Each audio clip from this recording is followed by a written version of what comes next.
মাগরিবের পরে কারোর সঙ্গে কথা না বলে এই দোয়াটি 7 বার পরে আল্লাহ তাআলার কাছে যা চাইবেন আল্লাহ আপনাকে তাই দান করবে।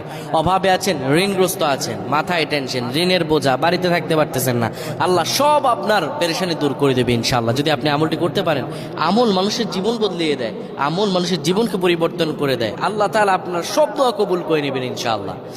মাগরিব নামাজের পরে কিবলামুখী হয়ে থাকবেন, কারোর সঙ্গে কথা বলবেন না, কারোর সঙ্গে কথা না বলে কিবলামুখী হয়ে আপনি পড়বেন আল্লাহুম্মা আজিরনা মিনান নার, আল্লাহুম্মা আজিরনা মিনান নার, আল্লাহুম্মা আজিরনা মিনান নার। যদি এটি আপনি মাগরিব নামাজের পরে কারোর সঙ্গে কথা না বলে পড়ে 7 বার পরে দুটি হাত তুলে আল্লাহর কাছে দোয়া করেন, আল্লাহ জাহান্নামের আগুন থেকেও বাঁচাবেন এবং আল্লাহ আপনার সব দোয়াগুলো কবুল আর মঞ্জুর করে নেবেন। আল্লাহুম্মা আমিন।